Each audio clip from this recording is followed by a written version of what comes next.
So for the belt work today, this is not geometry specific stuff, but it's stuff that I feel like if you think through it, you can get the answer to this. So there's 35 people in the history club, and they're meeting to choose a student government representative. They decided already it's going to be chosen at random. Now, if they're just going to choose one person at random, and imagine there's 35 names in a hat, then you have a 1 out of 35 chance of being selected.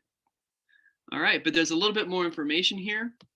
And what we find is that there are 3 officers of the club, and none of them can be the representative. So now, since Hiroko is not an officer, that means he still has a chance to be the student government representative. So instead of having 35, we're only going to have 32 people in the drawing. So there's a 1 in 32 chance.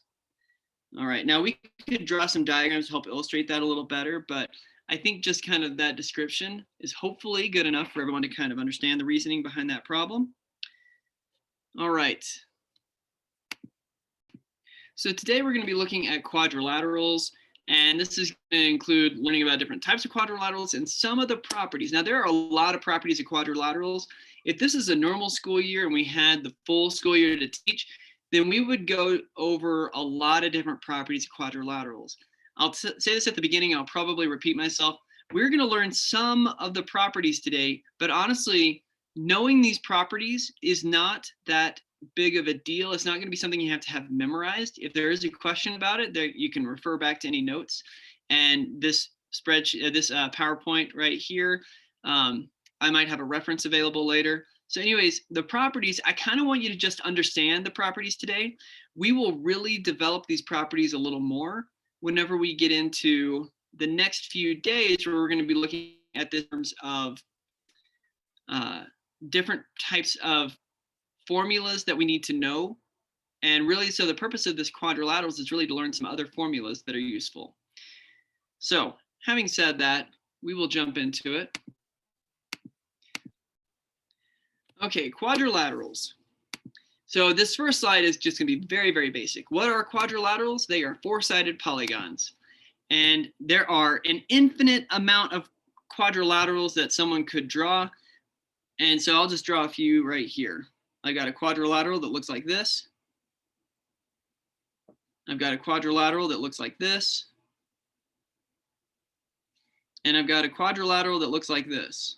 Okay, now, I mean, that's one of an infinite amount that are possible, sure.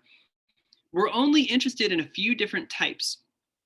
So we're not studying quadrilaterals across the board, like just anything and everything related to quadrilaterals. We're going to focus on a few different types. And those types are going to be found right here. So we've got, and these should be things you're already familiar with. Certainly a square you're very familiar with, and a rectangle. Even these two you should be somewhat familiar with. So the parallelogram you would have learned in the past. And there are a few really important ideas about a parallelogram. One, and the main thing is that the opposite sides are parallel, which is why we call it a parallelogram. It's 2 sets of parallel segments that come together and form a quadrilateral.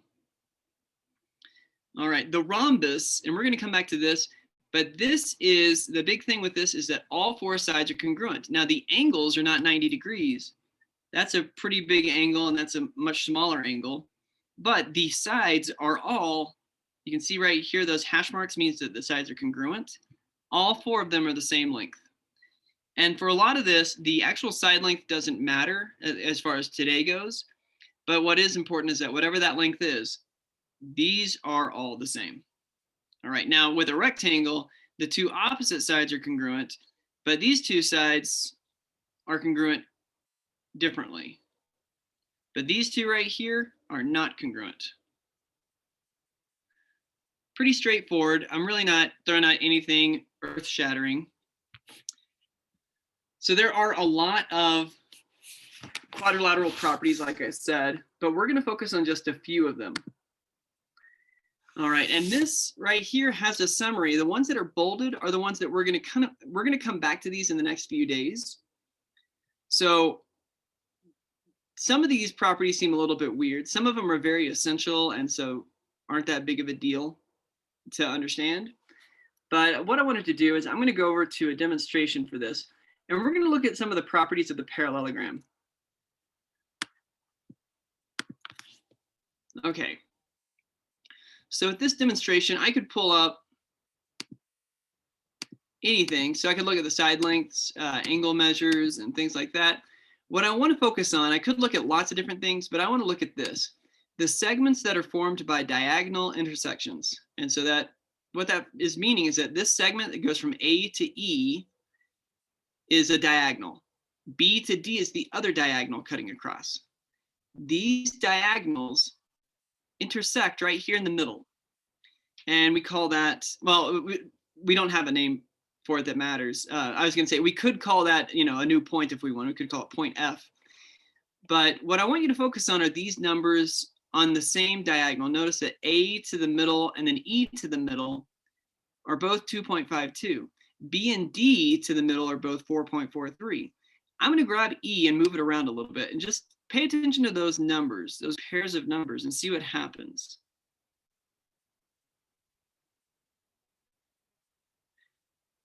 Of course, what I want you to be focusing on is the fact that no matter how I'm moving this, and I'm trying to go a little bit slow with it, no matter how I'm moving this, and I'll just pause right here, which is almost where we started. These two are always going to be congruent to each other, and these two right here are always going to be congruent. So it turns out that this leads to our property right here. I'll come back to this. That the diagonals bisect each other. That means they cut them in half. So whatever the length of our overall diagonal is right here, when this diagonal cuts through, it's going to cut it in half. And then the diagonals cut each other in half. And that's what we end up with. Again, this is not a property that you have to have memorized, but I just want you to understand it today. All right, if you do need to know this, you'll have reference available. And of course, that main idea that the opposite sides are parallel is going to be an important thing to know as well. But we're not going to come back to that one until Tuesday of next week. We have a long weekend. Okay, so the rectangle, let's go look at that one. This one won't take as long to look at. We're going to look at just, again, look at all these different properties we could investigate. We're only going to look at the angles right here. And so A and B, I can move these around. And you'll quickly see that no matter what I do, these four angles right here do not change. Those angles are always 90 degrees. That is the defining characteristic of a rectangle, that your four angles are all 90 degrees. So if that's the case, then you have a rectangle. So there you go. The sides meet at a right angle, 90 degrees. All four sides, okay, so the rhombus, all four sides are the same length. And we already talked about that, but now I just want to show this here with this example. I can move these points around. So if I move B, look what happens. I can change the shape of this. I can make it really big, but I can actually zoom out just a little bit to give it a little more room. So notice right here, it almost looks like a square, but now I turn it to look more diamond shape. Now focus on these four numbers. They're all at 4.96. If I move A, then look, all four sides change to 6.16. So all the sides, if I move this, just see that all four sides move the same. All right, and there we go, 2.74. So, I mean, the specific numbers here in this example don't matter. I just wanted to show you that a rhombus, the important thing is all four sides are congruent. The angle measures don't matter as much. And that, again, is going to be a property that we come back to. And you might kind of forget that, but then I'll bring it back up. Lastly, we've got a square. A square is a parallelogram, it's a rectangle, and it's a rhombus. And then what I mean by that is if I go look at a square, all the side lengths are the same. So that's just like a rhombus. The angle measures inside are all 90 degrees. That's just like a rectangle. And the diagonals, if we look at the numbers here, notice that the opposite diagonals are, as they're being cut, they're cut in half. So 3.78, 3.78. They're all the same as well because it's a square. But anyways, we've got these properties. The square has all the properties of any other quadrilateral. It just has extra, or it just has all of them combined. So that's what makes a square special. Okay, so knowing that, we've just gone through this stuff. Hopefully it was not, too dry or anything, and you were able to follow along. This is, of course, part of our presentation today. This will be posted to the Canvas page. So if you want to come back to this to have as a reference, I might print this separately and put it in there as a separate document in Unit 3. But now what we're going to do for the last part of class is we're going to get some practice with this. And I'm going to put up a poll for every problem. And I want you to do the poll the same way we did before, where basically you're going to answer and then you're going to raise your hand to let me know that you answered. So make sure you're participating in this. So, all right, not this question, but this one right here. What is the best name for this quadrilateral? You don't need to say it out loud. Let me launch this poll.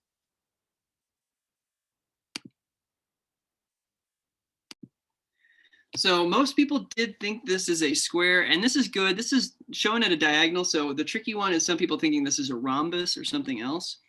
Now, technically, this is a rhombus. We already talked about the fact that a square is a rhombus. It's a parallelogram. It's a rectangle. That's the other one I didn't say. So it's all those things, but the best name for this is a square because it does have the 90-degree angles and all sides are congruent. So that is why. Okay, it says, what's one important property? I just talked about a few of these, but maybe in the next example, I'll have you guys name one of the properties that is important. Okay, very good. Now let's look at the next one, and I'll relaunch the poll.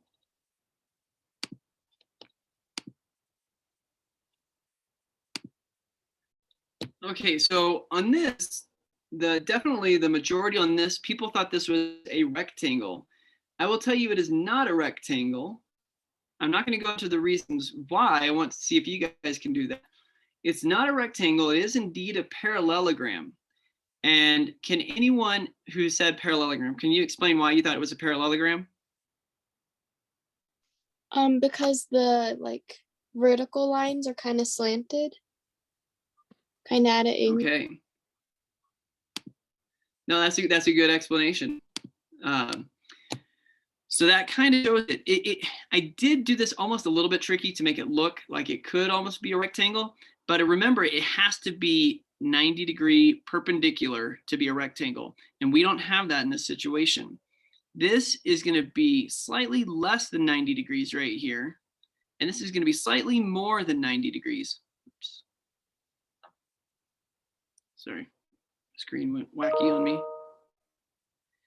So it is close. Obviously, these sides are, those opposite sides are congruent, and these are congruent. So the side length isn't a problem, but it's those angles. We got to make sure it's a 90-degree angle, or else it is not a rectangle.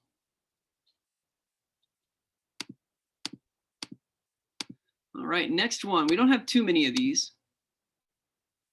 All right, let me launch the poll again.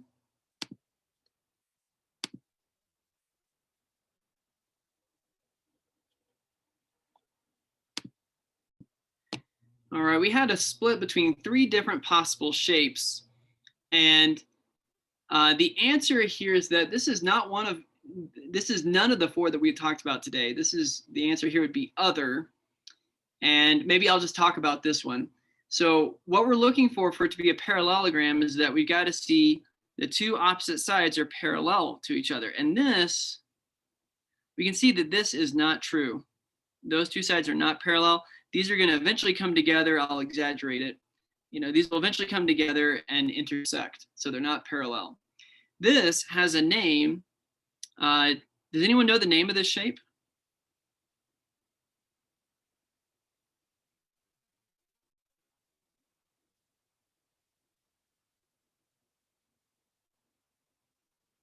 Is it a trapezoid?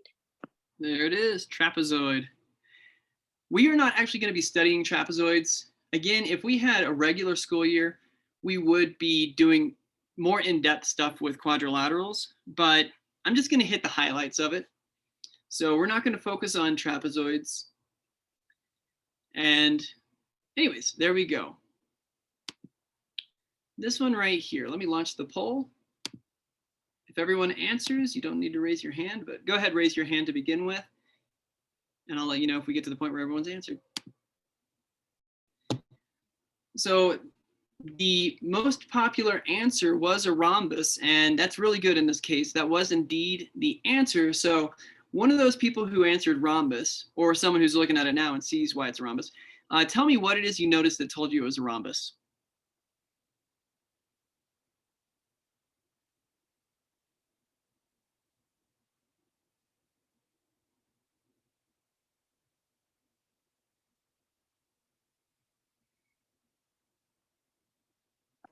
All like four sides are kind of parallel, but they don't have 90 degrees angle, so it's not a square. Like, So we definitely have the opposite sides, the opposite angles are congruent. That is actually one of the properties of rhombus. It's also the property of a parallelogram. So how do we know this is a rhombus and not a parallelogram?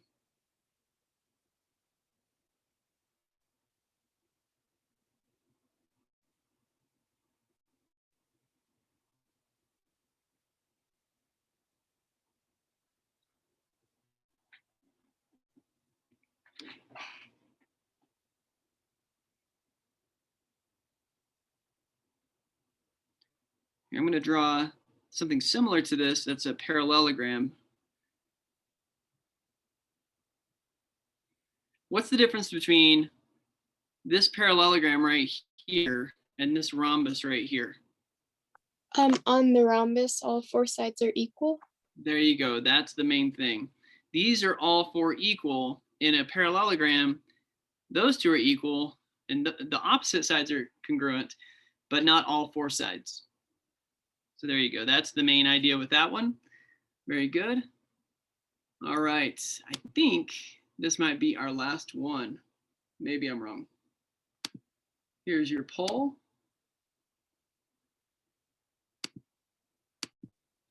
So the most popular answer here definitely was rectangle. Okay, that is correct. This is a rectangle. And how do we know it's a rectangle?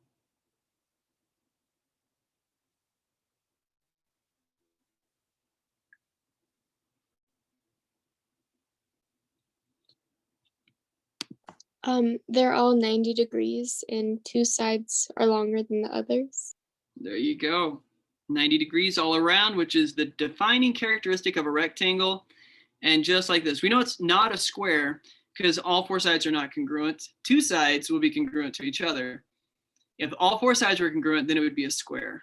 In this case, the best we can call it is a rectangle.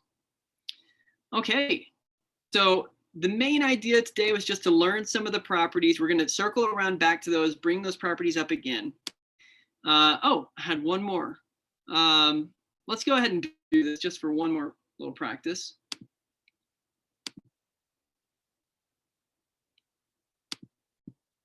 So this one right here, the most popular answer was a parallelogram. And I'll just clarify this one real quick. This is a parallelogram. We do have these sides parallel to each other. One thing you can't really investigate is the diagonals. You can't really draw those diagonals on and investigate that property, but you can see that the opposite sides are parallel. These are definitely congruent on opposite sides, but definitely not congruent all around. So it's not a rhombus, it's not a rectangle, it's obviously not a square. The only choice is parallelogram. It could be other, and that was another thing that some people put, but it actually does have the parallel sides. So this is a parallelogram. Very good. So like I was saying, we will come back to these properties, investigate the ones that are most important, and we're basically going to be distinguishing between two different quadrilaterals and determining if it's this type of quadrilateral or that one. And we're going to use some formulas to help us figure that out. There is no homework tonight. You actually have a reprieve from this, but use this time if you have not done your other work to get caught up And you can get full credit still until Friday if you do the Unit 2 homework. If you need to go back and do Unit 1, you can get half credit for that. So please do take advantage of this extra time I'm giving you. And besides that, if you have any questions, stick around. Otherwise, have a wonderful day, and I will see you tomorrow.